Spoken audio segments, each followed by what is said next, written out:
À notre arrivée à Yangon, avec ses pagodes étincelant sous le soleil, nous savions que le Bouddha allait accompagner notre voyage au Myanmar. Le bouddhisme occupe ici une place majeure, tant dans la culture du pays que dans la vie quotidienne des 48 millions de Birmans, dont 89% sont bouddhistes.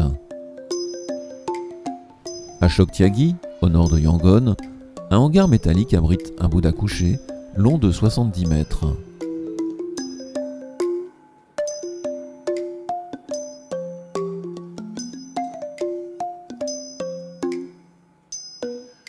Les bouddhistes n'envisagent pas Bouddha comme un dieu, mais comme le premier homme à être parvenu à un état de parfaite sagesse et d'absence de désir qui permet d'interrompre le cycle des renaissances et d'accéder ainsi au nirvana.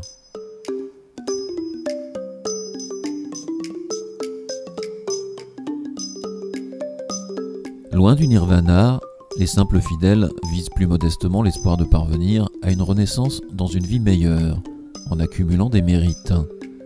C'est cette pratique qui se manifeste au quotidien par la récitation des mantras dans les temples, le don de nourriture aux moines, les offrandes faites dans les pagodes et que nous rencontrerons dans toute la Birmanie.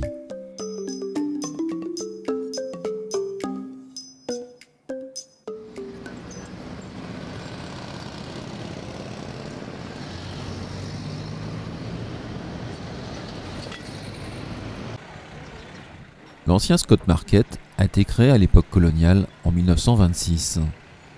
Il porte aujourd'hui le nom de marché Bogyoke Onsan, en l'honneur du héros de l'indépendance, père de la prix Nobel de la paix Aung San Suu Kyi. Des femmes tiennent de petits restaurants de rue où les citadins déjeunent pour quelques kyats, la monnaie birmane.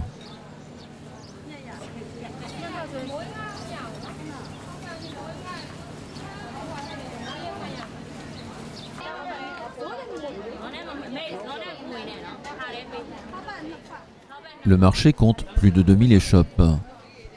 On y vient aussi pour échanger les euros contre des kyats à un taux beaucoup plus favorable que le cours officiel.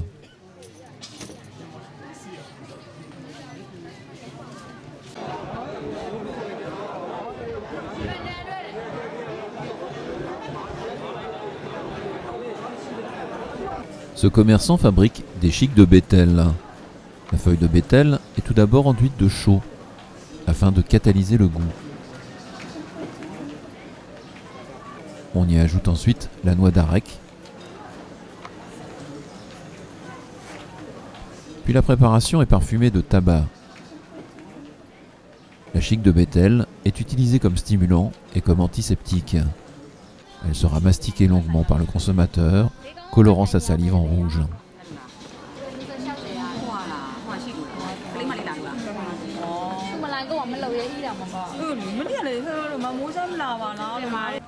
C'est à partir de petits rondins de Limonia acidissima que l'on produit le Tanaka, la pâte cosmétique favorite des Birmanes.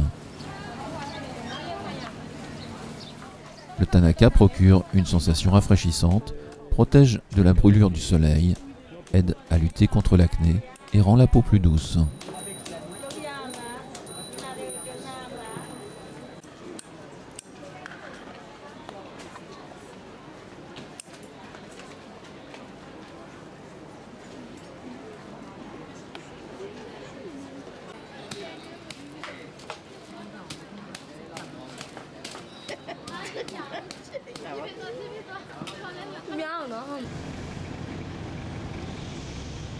Yangon, qu'on appelait autrefois Rangoon, a conservé de nombreux bâtiments de la période coloniale britannique, qui dura un peu plus de 60 ans, de 1886 à 1948.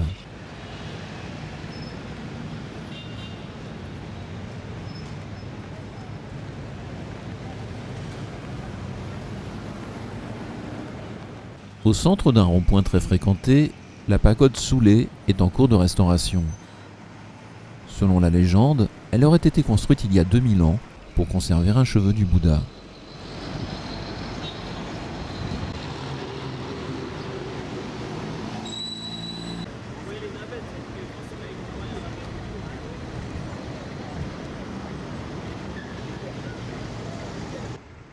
Des lions mythiques, les Shints, gardent les 4 entrées de la pagode Shwedagon, le monument le plus sacré du Myanmar.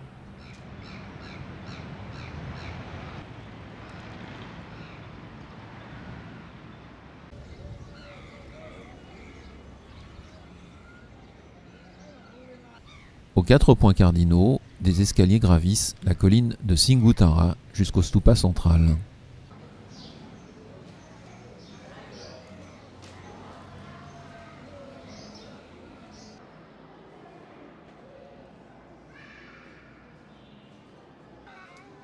Le grand stupa central abrite des reliques de 4 anciens Bouddhas, dont 8 cheveux du Bouddha Gautama. Il est au centre d'un vaste complexe de pagodons et de temples.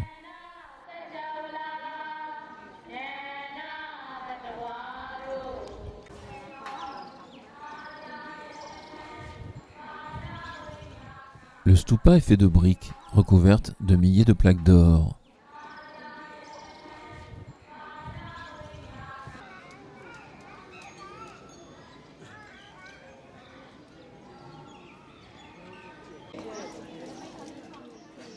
L'onction des statues est un signe de vénération religieuse et le moyen pour les fidèles de se constituer des mérites.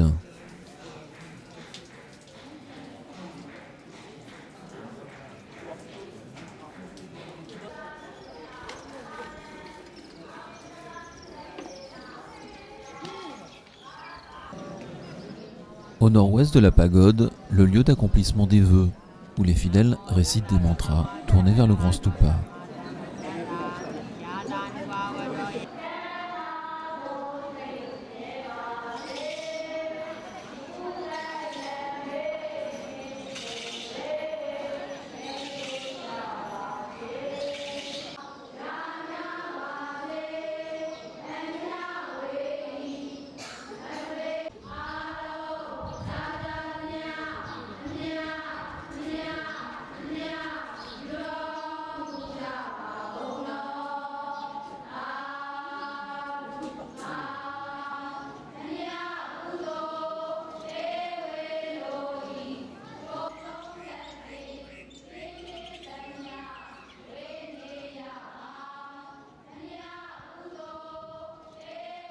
Au sommet de la colonne de marbre, Amsa, bois sacré, est l'emblème d'un des peuples originels de la Birmanie, les Mon.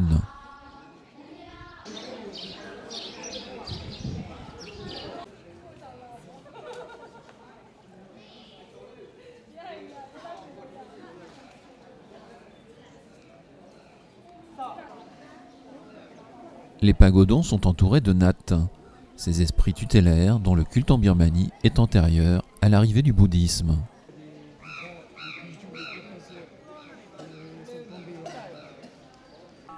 Le bouddhisme birman appartient à l'école du Theravada, le petit véhicule, selon laquelle c'est à chaque individu d'œuvrer pour son propre destin. Les fidèles viennent à la pagode honorer le Bouddha, invoquer un destin favorable ou racheter leurs fautes dans l'espoir de renaître dans de meilleures conditions.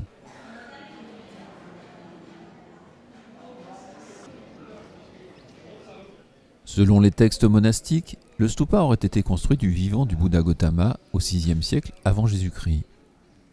Mais les archéologues situent plutôt sa construction par les Mon entre le VIe et le Xe siècle de notre ère.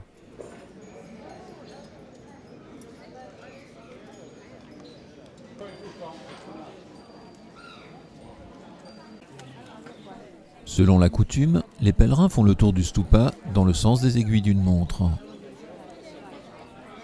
Le monument fut à plusieurs reprises reconstruit et agrandi au cours des siècles, notamment à la suite de tremblements de terre.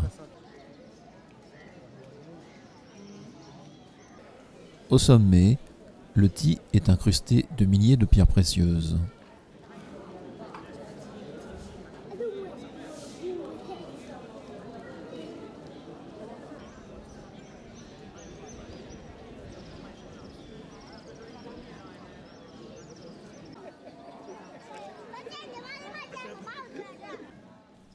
Pendant les grandes manifestations de 2007, la pagode Shwedagon servait de point de ralliement aux moines. Elle fut interdite d'accès par le régime militaire et reste aujourd'hui particulièrement surveillée.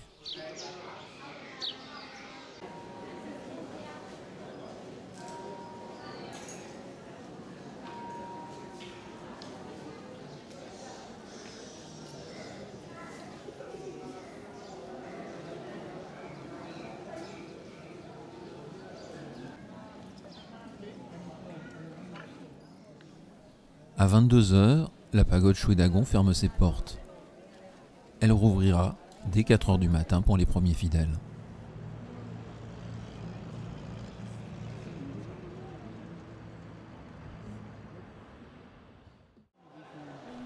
Nous quittons Yangon pour rejoindre le nord-ouest du Myanmar, à la découverte de l'Arakan, dont la capitale, Sittwe, borde le golfe du Bengale.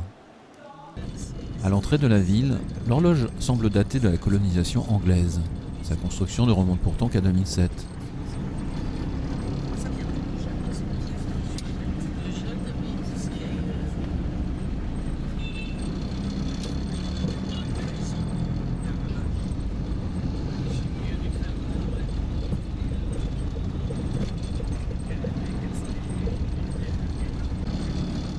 Après l'agitation de Yangon, les rues des Sittwe semblent calmes. Pourtant, la ville compte 200 000 habitants, mais les voitures individuelles restent rares.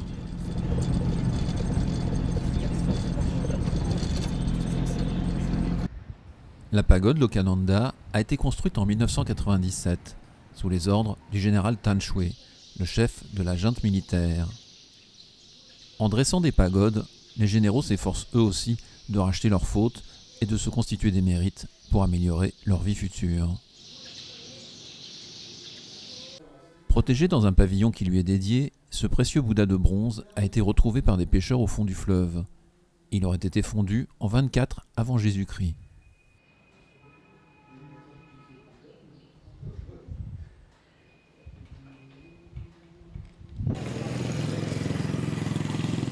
Le marché municipal est l'endroit le plus animé de Sittwe.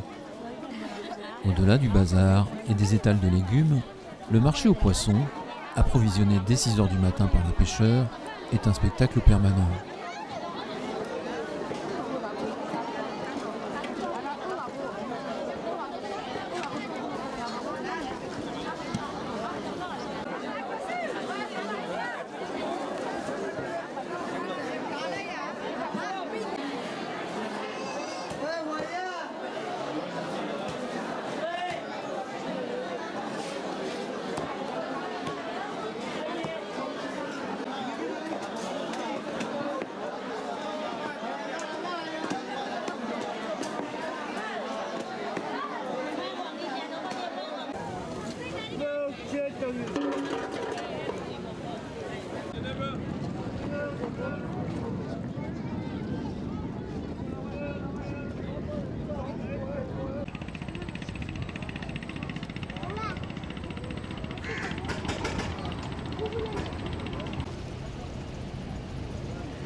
De Sittwe, nous embarquons pour remonter le cours du fleuve Kaladan, en direction d'une ancienne capitale royale, Roku, dont le nom se prononce en birman Yahoo.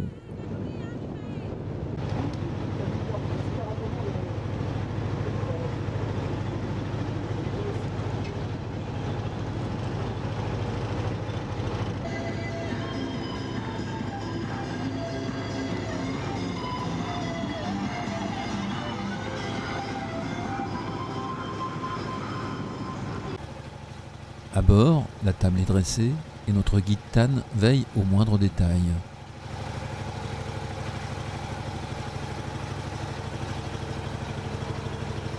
Les jeunes de l'équipage remplissent nos assiettes d'une excellente nourriture birmane confectionnée à Sittwe.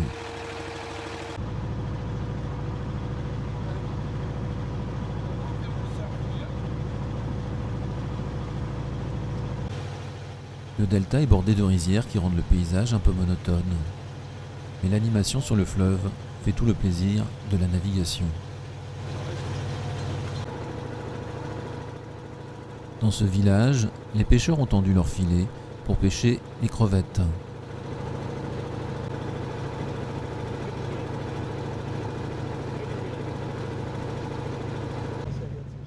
Le travail des pêcheurs à pied qui passent des heures dans l'eau à pousser leurs filets est particulièrement harassant pour une maigre récolte.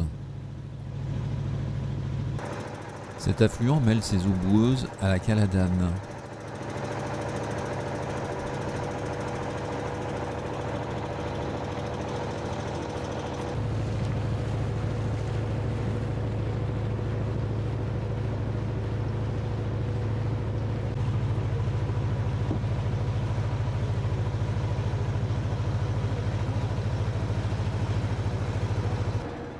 Des pagodes dorées se dressent dans les villages les plus reculés, construites à grands frais grâce aux dons des villageois.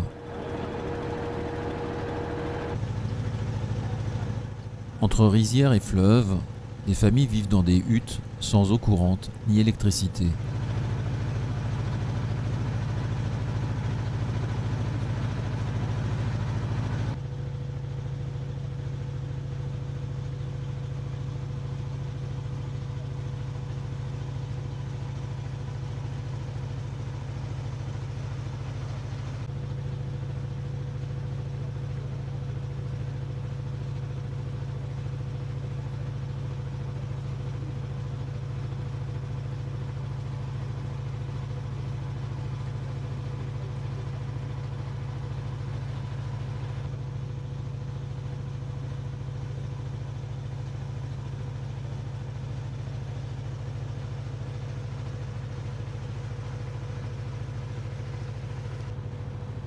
Ce pêcheur dresse ses filets au bord du fleuve, dont le niveau est soumis à l'influence des marées du golfe du Bengale.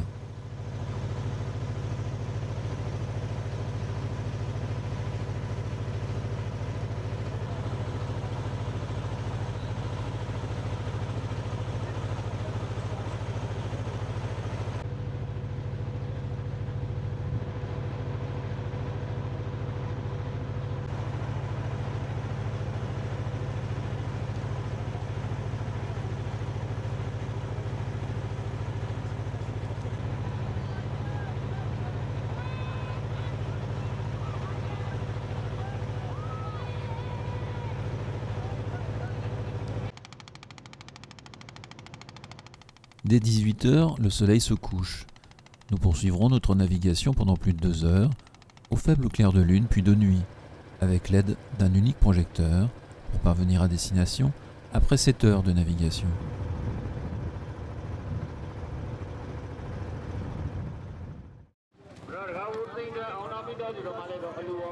Le lendemain matin, nous découvrons Miahou en parcourant les allées de son modeste marché situé au bord de la rivière.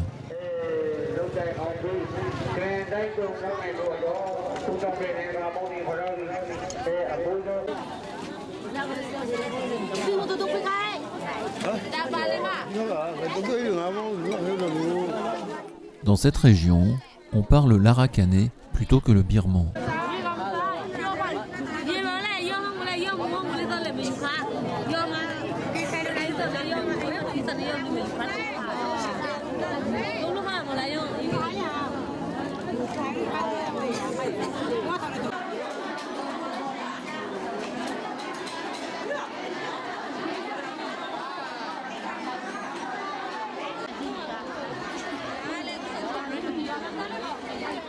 En guise de poids, ce sont des piles électriques qui servent à soupeser le poisson séché.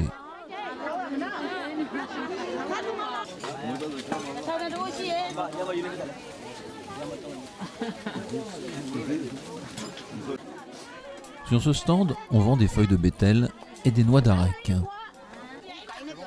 L'acheteur a la joue gonflée par sa chique de bétel.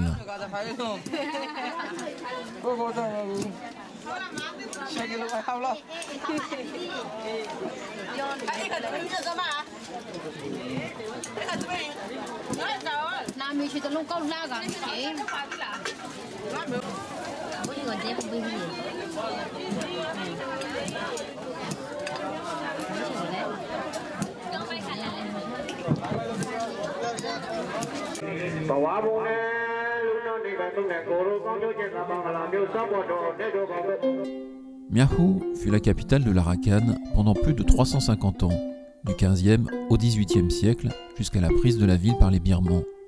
Ce modeste musée retrace cette époque glorieuse. Sur ce tableau, le palais royal est représenté entouré de ses remparts. Seules les murailles ont subsisté jusqu'à nos jours. Les bâtiments palatiaux, en bois, ont été détruits et ne subsistent que quelques soubassements qui évoquent modestement l'ancienne demeure royale. Les monuments religieux disséminés autour de Miahou témoignent de l'importance de la ville qui compta jusqu'à 120 000 habitants. Elle commerçait alors avec l'Europe, l'Arabie, la Perse et l'Inde. On y échangeait le riz, les épices, le coton, les rubis, des éléphants, des chevaux et même des esclaves. La pagode Peisidong n'a été que partiellement explorée. Elle a conservé de beaux Bouddhas tournés vers les points cardinaux.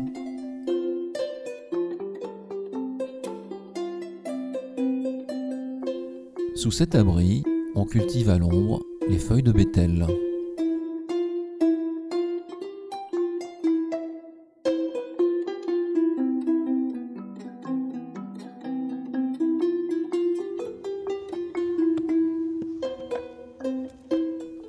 D'un mélange de terre argileuse et d'eau, les ouvriers mettent en forme des briques.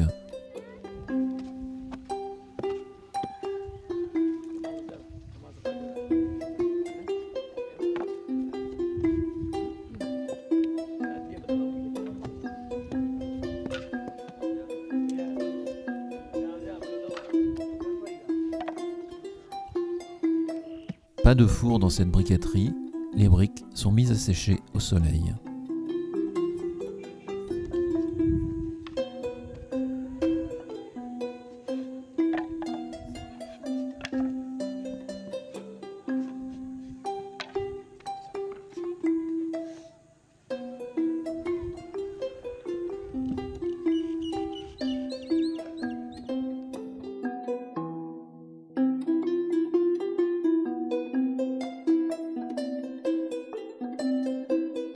Le temple Kotang est le plus imposant monument de Miao. De nombreux stupas portent le nom du donateur qui a financé leur restauration, car le temple a été très endommagé par un tremblement de terre en 1994.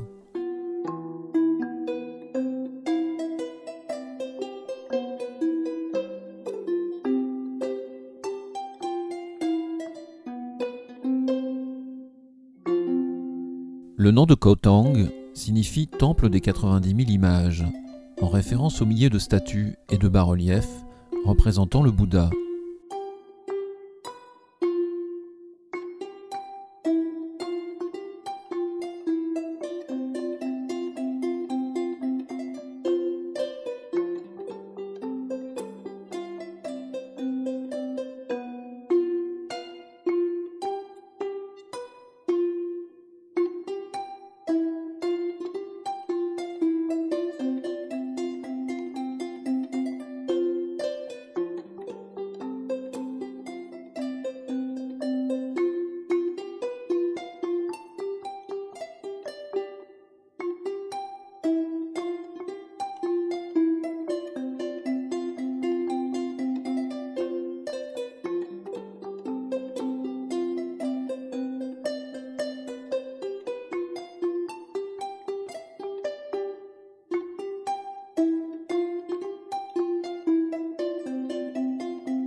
Les paysages de Miao sont extrêmement paisibles et moins de 3500 touristes visitent chaque année cette région encore peu accessible.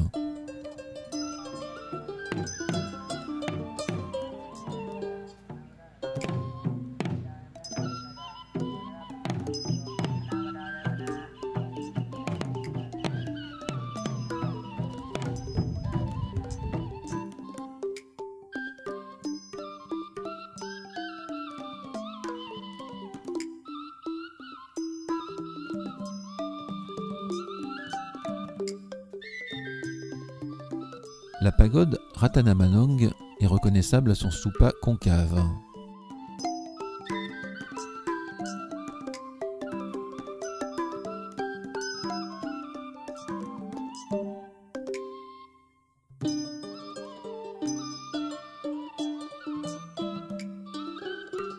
Le stupa est entouré de représentations du Bouddha associées à des animaux représentant les 8 jours de la semaine du calendrier birman. À l'intérieur du stupa, une salle ornée de Bouddha.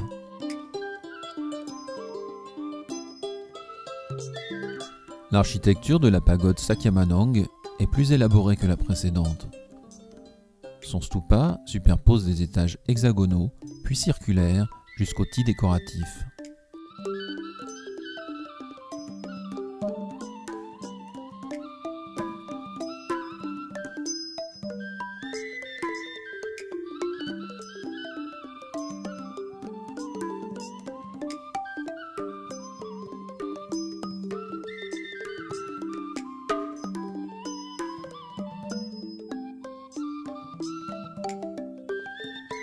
Plusieurs temples se succèdent le long de la colline de Pokong. Le temple de Chitong, la pagode Andao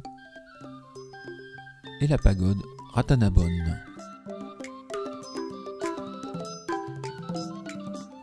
Un monastère au toit rouge est construit en retrait du temple de Chitong. Le stupa a perdu récemment son aspect d'origine, car à la suite de fuites d'eau, l'extérieur a été bétonné pour protéger les statues intérieures, considérées comme plus précieuses.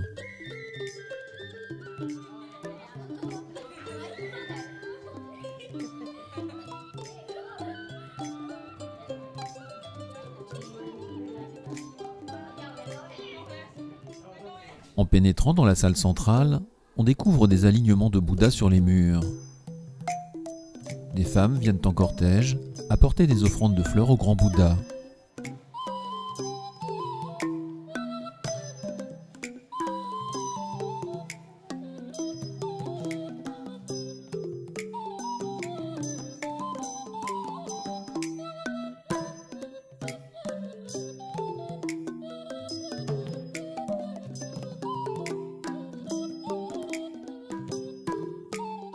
Les couloirs qui entourent la base du stupa central sont décorés d'animaux réels ou imaginaires, de sculptures de Bouddha, de bodhisattvas, caractéristiques des relations entre hindouisme et bouddhisme propres à l'Arakan.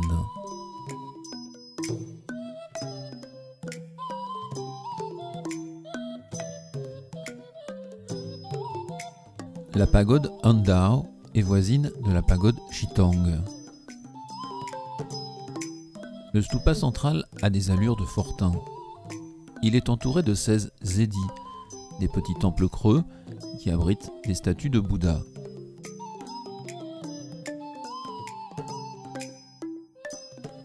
De la pagode Andao, il suffit de traverser le chemin pour atteindre la pagode Ratanabon.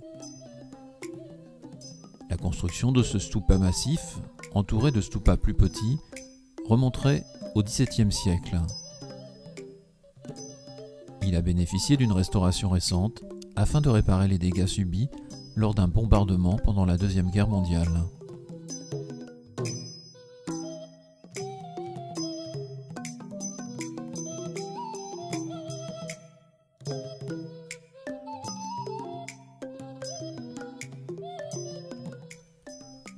Vue de loin, la pagode Dukontain pourrait passer pour une forteresse. Sa particularité est son long couloir en forme de spirale, bordé de statues de Bouddha et de personnages importants de la monarchie.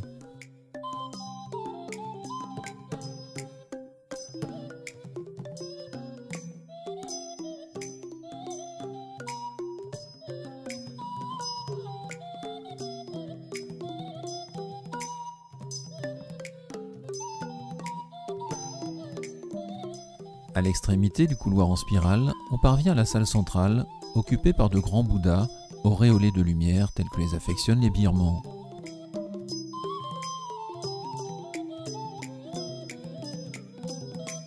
Le stupa Mongkong Chuegu surprend par sa forme pyramidale. Lui font face la pagode Longbampiok, qui s'incline vers l'avant, et la pagode Anawa.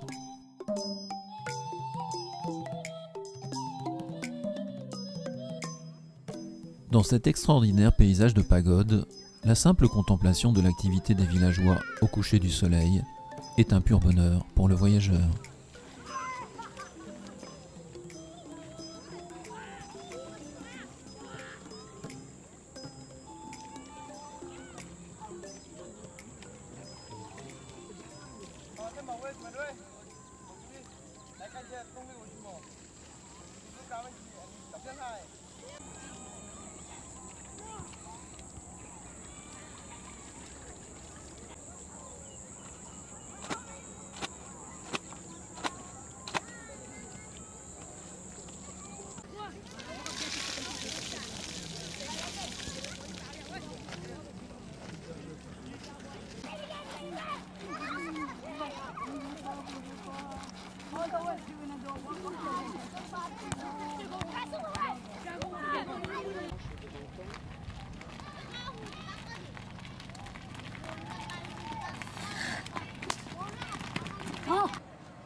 Ce matin, nous embarquons pour une journée de navigation sur le fleuve Lemro, à la découverte des villages Chin du nord de l'Arakan.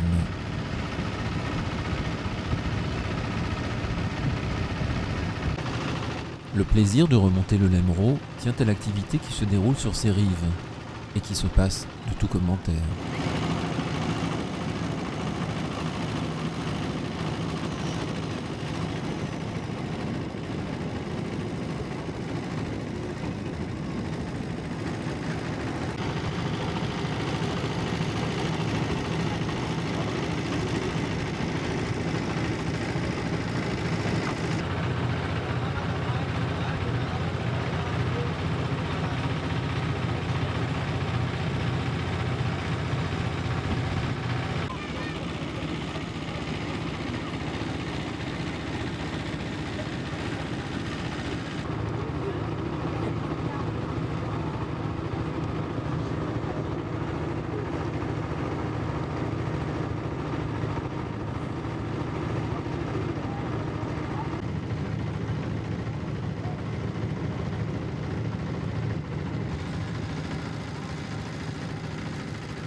L'État de Chine, dont la frontière se situe quelques kilomètres plus au nord, n'est accessible aux étrangers qu'avec un permis spécial. Mais quelques villages Chin, installés dans la zone frontalière, permettent de découvrir ces populations d'origine tibéto-birmane. L'habitat traditionnel, avec ses maisons sur pilotis, ressemble à celui des minorités du Nord Laos.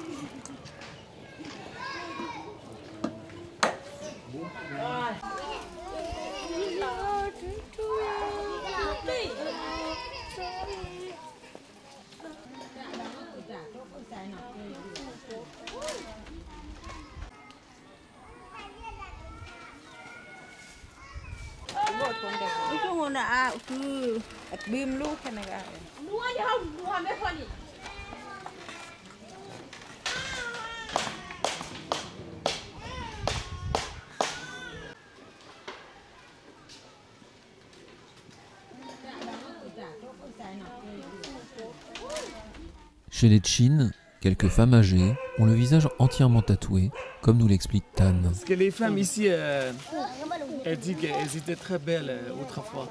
Les Arakanais de Miaou, le roi, sont venus ici à attraper les femmes pour vendre comme les esclaves. S'il y a des tatoués sur le visage, les Portugais ils n'ont pas voulu acheter. Tout est noir tatoué comme ça. Alors les femmes disent qu'elles essaient d'éviter d'être esclaves chez les Portugais. Elles ont tatoué sur le visage, pour déguiser le visage. Et après, 18e siècle, ça devient tradition pour protéger les mauvais esprits. Alors ils font les dessins sur les visages. Avant c'était pas les dessins, ils étaient complètement noirs avec les... Seules quelques femmes âgées portent encore les stigmates de cette tradition qui a cessé il y a 2 générations.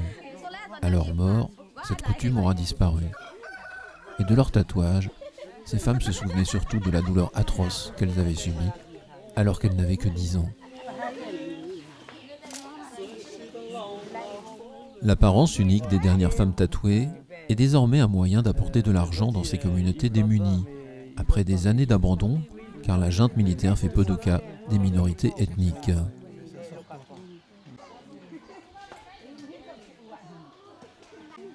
Dans ces villages isolés, des infirmières venues de la ville passent pour prodiguer les soins de première nécessité, comme cette simple injection de glucose.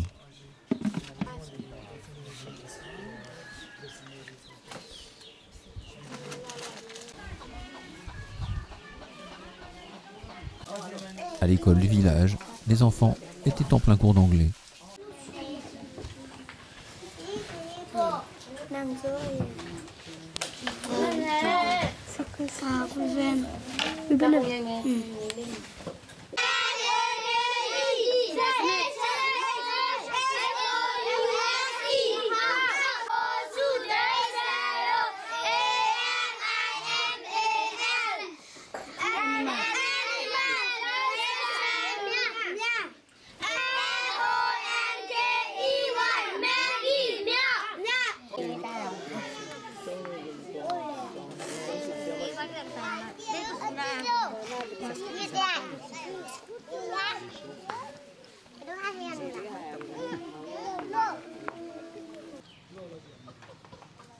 Pour couper une noix de coco, pas besoin d'avoir une machette. Il suffit de tourner le fruit jusqu'à ce qu'il tombe. Mais attention à la chute.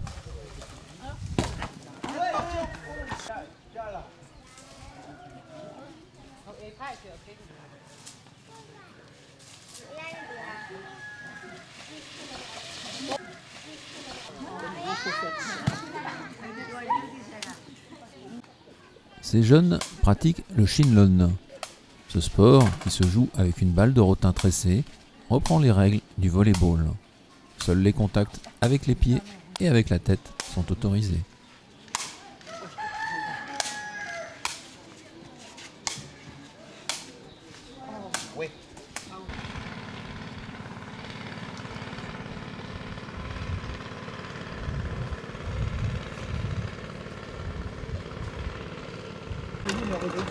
Au milieu des voiliers qui naviguent sur l'Elemro, nous regagnons Miarou en fin d'après-midi.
Avec ses toits rouillés, en tôle ondulée, le monastère de Bandula n'est certes pas le plus beau bâtiment de Miahu.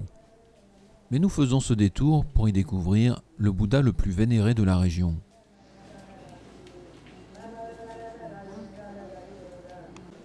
À l'abri derrière sa vitrine, ce Bouddha singulier, aux multiples reflets, prendrait des airs de super-héros.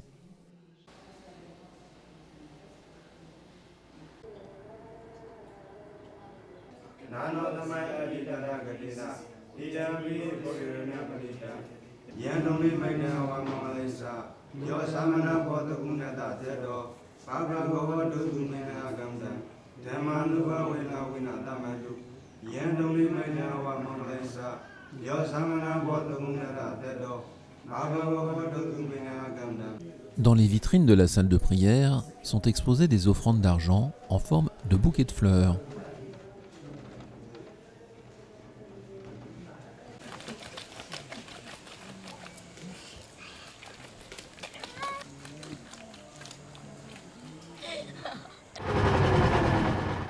Nous quittons Miahu pour une nouvelle journée de navigation qui va nous ramener à Sittwe.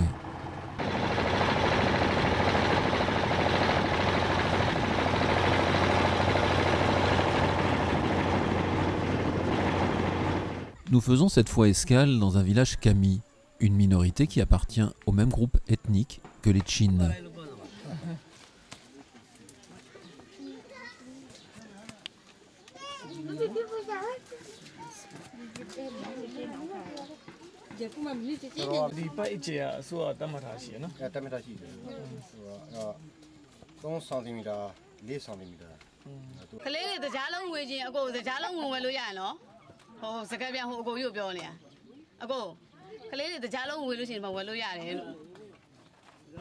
Cette jeune fille fait l'apprentissage du tissage.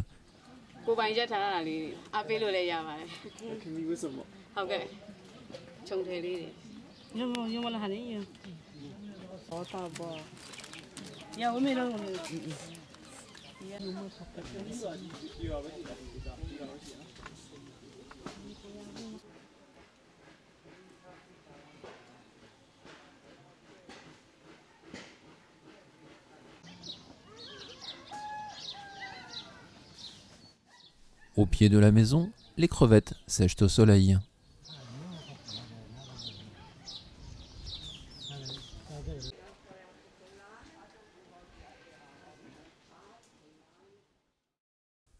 De retour dans la province de Yangon, nous sommes en route vers le fameux rocher d'or de Kyaktio. Les 4 voies sont presque désertes. Des ateliers de poterie sont installés en bord de route.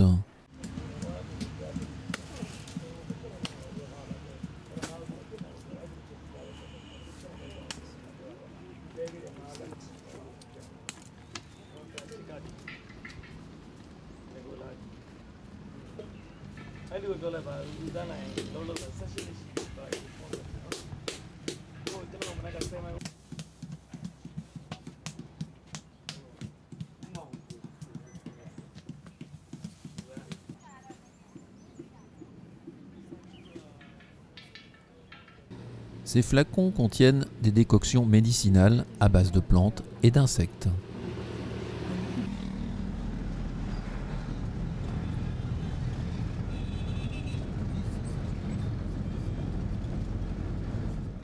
Au Myanmar, le trafic ferroviaire est à la fois rare et lent.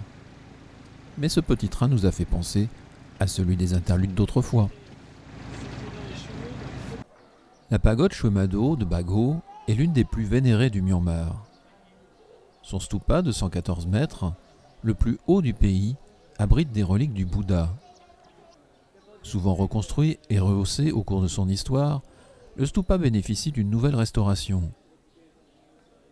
Sous le traditionnel échafaudage de bambou, les ouvriers rénovent les plaques d'or.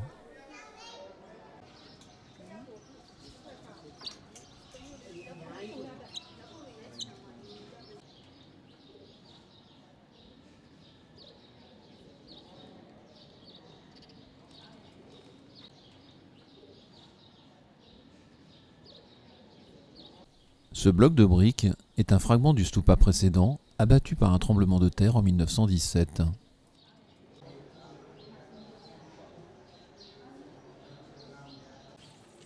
Entièrement détruit en 1930 par un autre tremblement de terre, le monument actuel est une reconstruction de 1942.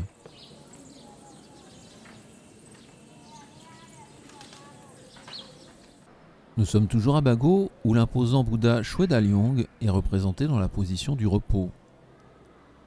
Ce Bouddha de 55 mètres remonte au Xe siècle. Endommagé par plusieurs tremblements de terre, il ne fut redécouvert sous la végétation qu'en 1880, lors de la construction d'une ligne de chemin de fer.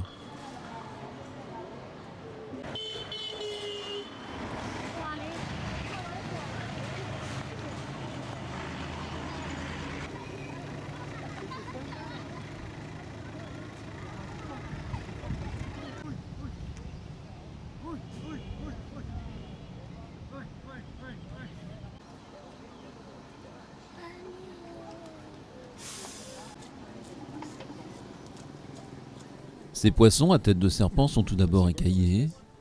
En l'absence de réfrigérateur, ils sont ensuite mis à sécher au soleil, avant d'être vendus sur le marché.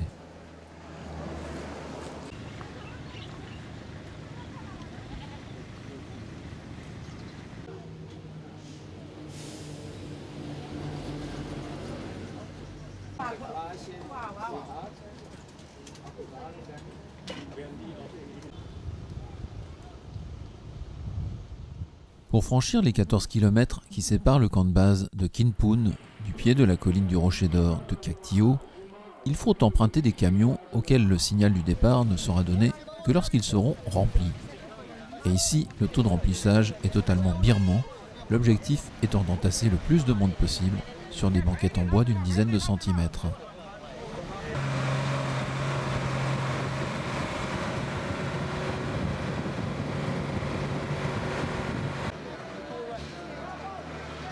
À l'arrivée des camions, il reste encore à gravir la colline jusqu'au Rocher d'Or, ce que la plupart feront en palanquin. Il est vrai que la pente est très raide et cette ascension difficile me vaudra 3 quarts d'heure d'effort.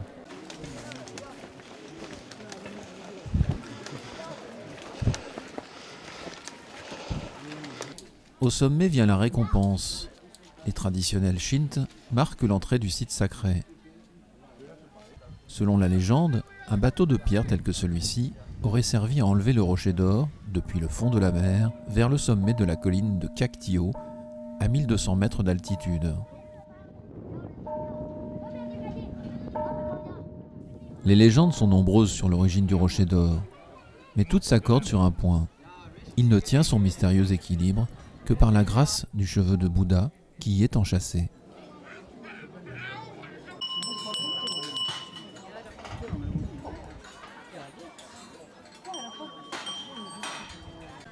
Les femmes ne peuvent approcher le rocher. Elles doivent rester en prière à l'extérieur de la plateforme sacrée.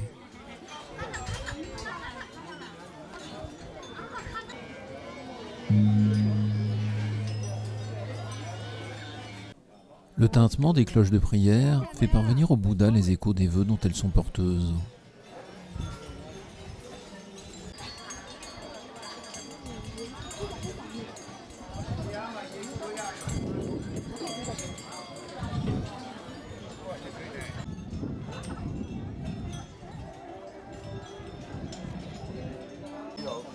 Depuis des siècles, les pèlerins déposent sur le rocher leurs offrandes de feuilles d'or.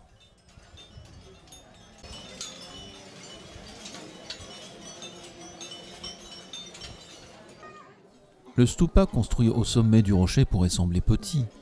Il mesure pourtant 7 mètres de haut.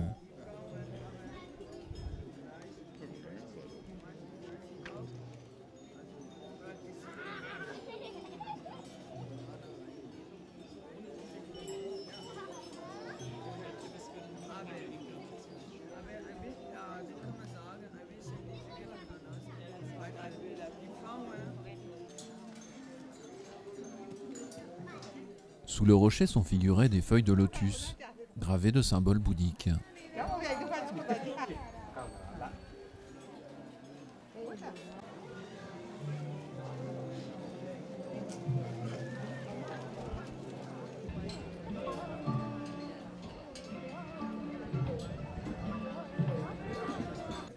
Les pèlerins allument des bougies, psalmodient, se succèdent bien après la nuit tombée auprès du rocher d'or. Sur le versant opposé de la colline, cette rue bordée de commerces conduit au refuge bâti pour que les pèlerins puissent passer la nuit.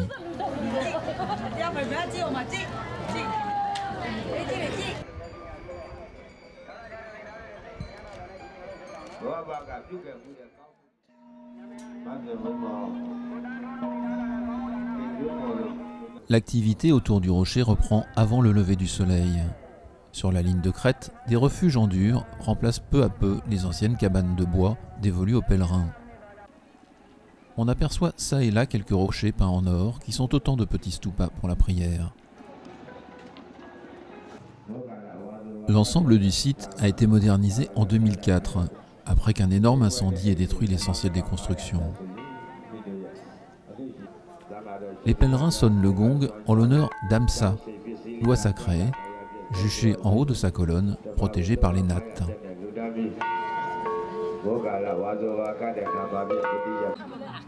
Des écoliers mônes visitent le site. Les garçons ont sur les filles le privilège de pouvoir s'avancer jusqu'au rocher.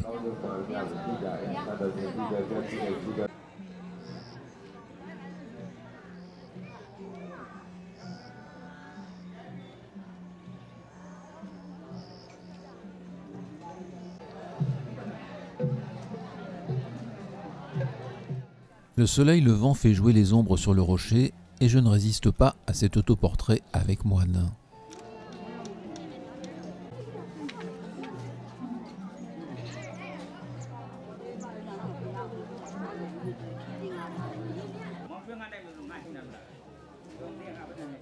Au pied de cet arbre, dans une vasque en forme d'empreinte de Bouddha, les offrandes de billets sont l'enjeu d'un mystérieux jeu de divination qui amuse beaucoup ces jeunes birmanes.